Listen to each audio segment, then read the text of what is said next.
I remember the sound first. Not the wind, not the cicadas humming in the grass, but the slow crunch of boots on gravel that didn't belong to me. For 15 years I had lived out here, tucked away from the rest of the world, and not once had a stranger's footsteps echoed on my land. That afternoon the sun was a hammer, beating down on the boards of my porch as if it meant to crack me open. I raised my coffee cup to my lips, and that's when I saw them. 3 figures dressed in black, cutting through the shimmering heat, like undertakers walking out of a dream I had tried too long to forget. Their dresses carried the dust of 1,000 miles, but their posture, straight, sharp, deliberate, told me they hadn't come to mourn. They had come for me. My first thought was that it couldn't be real. No one knew my name here. I had buried it under false papers, bought this patch of earth with money I never admitted I had. And yet the blonde in the center lifted her head, and without hesitation spoke the name I had buried deepest. Silas Crow. It was like being struck across the chest. I'd heard my aliases shouted in saloons, whispered by lawmen, cursed by creditors, but never my true name. I felt the cup slip from my hand, porcelain shattering across the porch, and I knew in that instant the life I had built here was over. For 15 years I told myself the mine was behind me, that the water rising in those tunnels was an act of God, not my greed, that the 3 men sealed in darkness had chosen their own fate when they trusted me. But when I saw those women walking across my yard with eyes colder than any winter storm, I understood the truth. The past had been hunting me, patient and merciless, and it had finally caught up. They didn't quicken their pace. They didn't shout. They walked with the confidence of a noose already tied, and as they closed in, I realized something worse than being discovered. These weren't strangers. These were the widows of the men I left to die. They stopped at the edge of my porch like shadows given flesh. I wanted to speak, to demand who they were and what right they had to call me by that cursed name, but the words clung to my throat.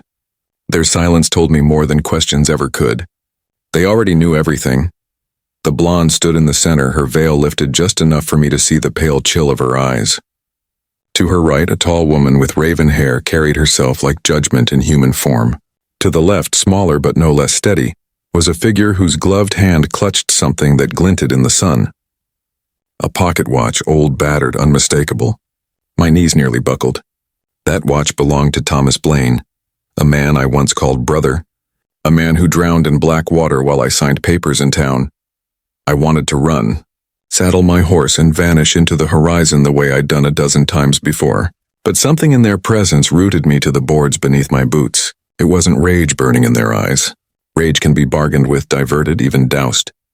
What I saw was colder, sharper. It was patience. 15 years of it, hardened into something unbreakable. The wind carried the faint rattle of the watch as it swung like a pendulum of fate. And in that sound I heard the collapse all over again. The groan of timbers, the rush of water, the cries of men who had trusted me. I had run far, changed names, burned trails, but that sound told me the truth. My running had ended the moment they stepped off the horizon. I stepped down from the porch, each movement deliberate, as if buying time I didn't have. My hand hovered over the revolver at my hip, but instinct told me it wouldn't help. Not against them. Not against the years of planning and observation I had never imagined.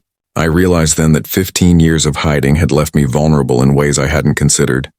The blonde, Magnolia, didn't speak, but her eyes pierced straight through me, cataloging every line on my face, every tremor in my hands.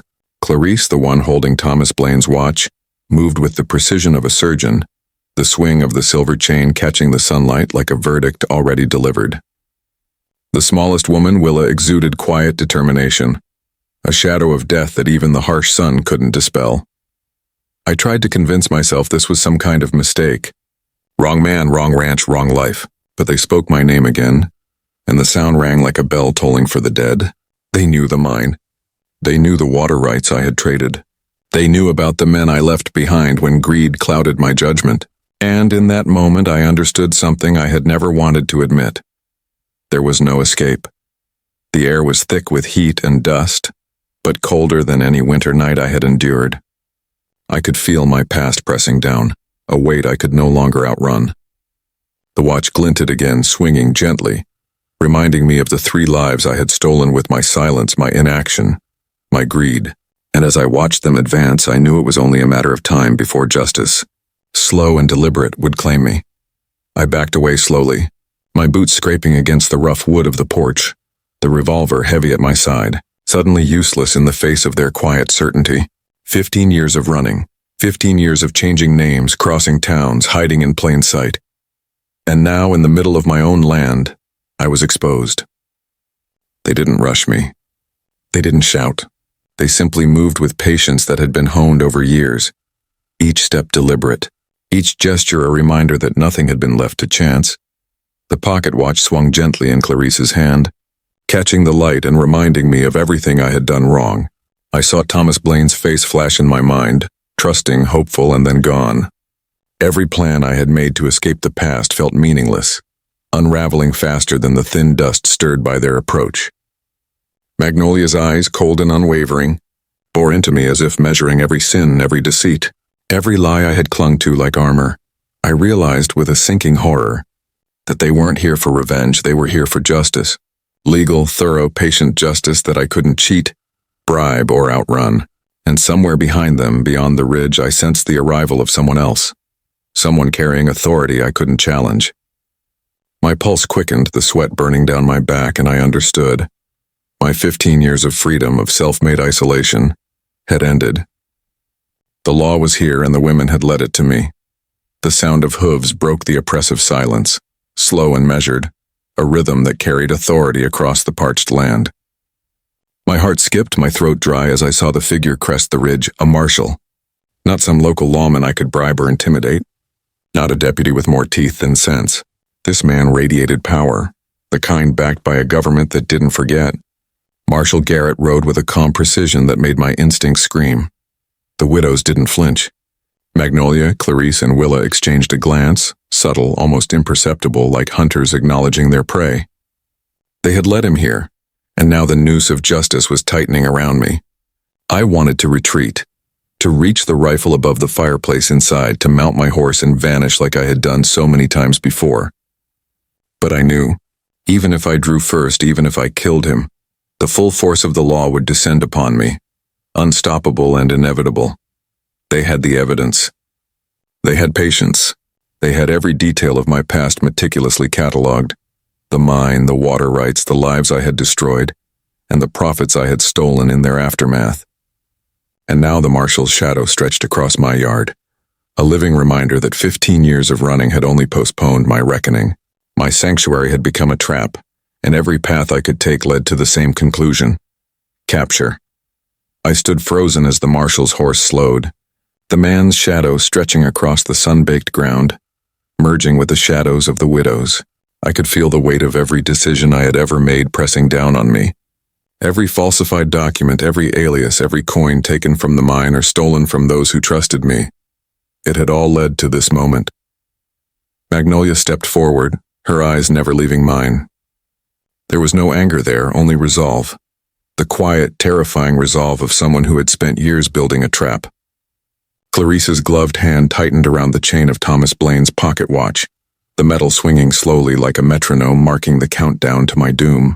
Willa, small and steady, had the rope coiled at her side, a subtle reminder that time, patience, and preparation favored those who had waited. I tried to speak, but my voice cracked before words could form.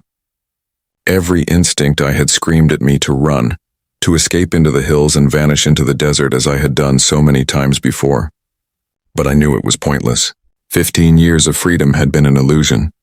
Every town I had fled from, every identity I had stolen, every path I thought safe had been traced back to me. They had followed every breadcrumb, interviewed every witness, dug into every paper trail, and now the law itself stood behind them. I tried to keep my breathing steady, but the weight of their presence pressed down on me like the walls of the flooded mine all those years ago. Magnolia, Clarice, and Willa didn't need to speak. Their eyes and the subtle shift of their bodies told me everything. I was cornered, my life laid bare in the quiet precision of their judgment. Clarice held Thomas Blaine's pocket watch higher now, letting the sun glint off the scratches and dents I had once ignored, each mark a reminder of the man I had betrayed. Magnolia's hands were empty, but her posture spoke of plans executed flawlessly, of years of waiting for the right moment to deliver justice. Willa's rope, coiled neatly at her hip, was no longer a subtle threat. It was a promise. 15 years of evasion, 15 years of false names and hidden deeds, and it all collapsed in the sweltering afternoon. I thought of the men trapped in the mine, their shouts echoing in my mind, and the greed that had made me turn away that day. I thought of the money I took, the deals I made, and the countless lies I had spun to keep freedom at the cost of others' lives. And now, as I stood between the three widows and the marshal who had authority I could not challenge, I understood that the past was no longer something I could run from. It had arrived. Marshal Garrett dismounted with a calm authority that made every nerve in my body tense. He didn't rush, didn't shout, didn't even glance at the widows, though I knew they had orchestrated this entire moment. He simply approached, boots crunching on the gravel, eyes cold and assessing. 15 years of freedom had been stripped from me in an instant, and every escape route I had imagined was gone. The widows stepped back, allowing him space, but I could feel their control still pressing down like a physical weight. Magnolia's gaze never wavered from mine. Clarice held the watch as if it were a gavel, and Willa's rope was a silent reminder of patience and inevitability. My revolver felt useless in my hand. I knew instinctively that a single misstep would turn this confrontation into a nightmare I couldn't survive. Garrett spoke my name, the words carrying the authority of every federal law in the territory. "Silas Crow," he said evenly. "By the authority vested in me, you are under arrest." The sound of my name, spoken with power I could not deny, cut deeper than any shot or blade ever had. 15 years of running, 15 years of false names and hidden deeds had led me to this. The evidence painstakingly gathered by the widows, the meticulous planning, the law itself, it was all here, and I had nowhere to hide. I was escorted into the marshal's wagon, the chains biting into my wrists. Every jolt a reminder that the freedom I had clung to for 15 years was gone. The widows rode behind on their horses, silent but unyielding, their presence a constant shadow of judgment I could not shake. Every town I had fled from, every alias I had worn like armor, had been traced, catalogued, and now held against me. As we rode toward Tombstone, I tried to recall any way to escape, any loophole, any chance at bargaining, but there was none. Magnolia, Clarice, and Willa had spent years piecing together every detail of my life, turning every lie into evidence, every secret into proof. Even the marshal's calm demeanor could not hide the efficiency of the legal machinery now working against me. The weight of the past pressed on me, heavier than the chains on my wrists. I saw the faces of the men I had left to die in the mine, their trust and desperation flashing before my eyes. The money I had taken, the deals I had struck, all meaningless now. I understood with brutal clarity that the law, guided by the persistence and grief of three women, had finally cornered me. The trial would be merciless, the evidence unassailable, and my fate sealed before I even set foot in the courthouse. The courthouse smelled of dust and polished wood, a scent that should have signaled order and justice, but to me it reeked of inevitability. I was led to the defendant's table, chains clinking with each step, my eyes scanning the room and landing on the three widows. They sat in the front row, not in mourning black this time, but in the dignified clothing of women who had spent years preparing for this exact moment. Their gaze burned into me, unyielding, calculating, patient. The judge called the court to order, his voice steady, but I felt it as a hammer striking my chest. One by one, witnesses stepped forward. Magnolia presented documents I had believed destroyed, showing every transaction, every alias, every falsified record. Clarice recounted technical details of the mine collapse, proving I had ignored the warning signs. Willa, quietly yet firmly, held the pocket watch as evidence of betrayal, a symbol of my greed and negligence. The federal marshal testified last, cataloging frauds, thefts, and premeditated actions spanning 3 territories. The weight of truth pressed down on me, and I realized with horrifying clarity that the law, the widows, and the evidence had woven a net from which there was no escape. Every lie, every false identity, every shortcut I had taken to survive had been anticipated and recorded. My fate was no longer speculation. It was certain, precise, and merciless.